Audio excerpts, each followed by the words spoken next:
Педофилдер алыстан келмейді.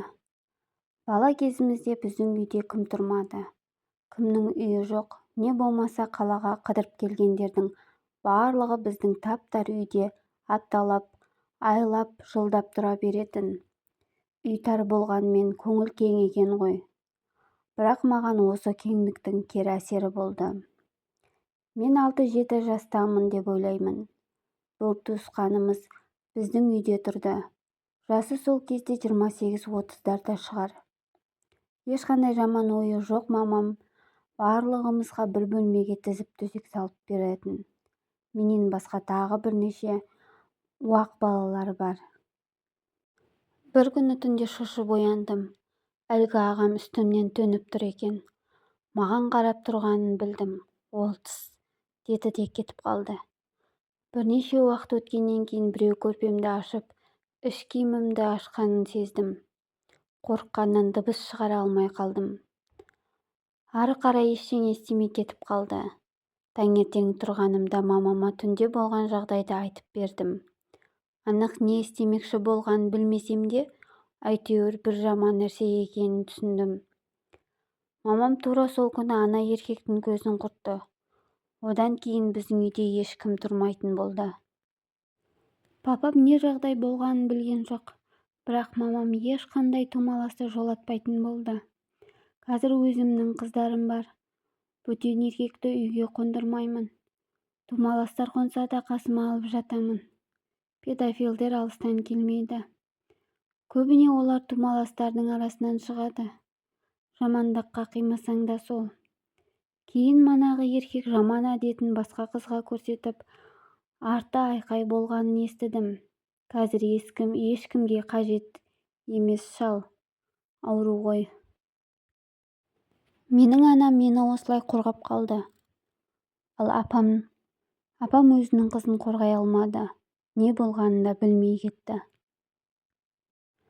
Біз әкемнің ағасының үйімен қарама-қарсы үйде тұрдық. Ата-апа дейтінбіз ол кісілерді. Атамыз мен 3-те болғанда қайтыс болды. Апам сауыншы болған. Менен 1 жас үлкен қызы болды. Әпкем дейтінмін, бірге өстік. Ол даярлық сыныпқа барғанда мен үйде болдым да сабақтан келгенше 2 үйдің арасында күтіп жүретінмін. Бір күні үйіне барсам, әкемнің ең кішкентай інісі үйінде екен. Үйге кіргізіп, жұмыртқа ұстап көресің бе, деп бұтын шешіп ұстатты. Анық есімде, сиіп келем деп қашып кеттім. Содан әпкем жоқта бармағанмын. Келесі жылы мен де оқитын болдым. Сабаққа барамыз деп үйіне кірдім. Айқайлап шақыру жоқ. Кіріп шығып жүре беретінбіз. Әлгі аға шалқасынан жатыр, әпкем қолмен ұстап жылап тұр екен. Мені көрді да айқайлап боқтады, неге рұқсатсыз кіресің деп. Енді ол үйде кезде баруды қойдым. Әпкемнен сұрадым, не қылып тұрсың деп. Мама үйде жоқ кезде ана жерін ұстатады маған. Ешкімге айтпа, бірақ айтсаң ренжимін деді. Ешкімге айтпадым. Кейін ол таңертең мен түсте оқитын болдық. Ол сабаққа бармай қалыпты. Мамам сабаққа бармапты, ауырып қалыпты деген соң бардым азанымен. Апам жұмыстан келіп отыр екен. Бұтыңды жуып жүр десем жумайды, бұты ойылып кетіпті деді. Ашиды дегенге қарасам ойылып кетіпті. Сабаққа бармай қалды содан деді. Құманын алып сыртқа шықтық. Үйдің артына шығып жылады. Бір нәрсе айтам, ешкімге айтпа деп уәдемді алды. Азанда ерте мама фермаға кеткен соң ағам менің жаныма келіп жатады. Саусағын бұтыма салып сиетін жерімді уқалайды.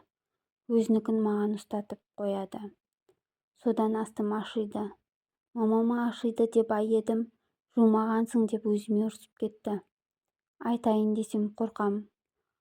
Ағам біреуге айтсаң, бұдан да ауыратын қылам, аямаймын деді. Сен де айтпашы ешкімге деп жылады. Қайтып ол темада сөйлеспедік.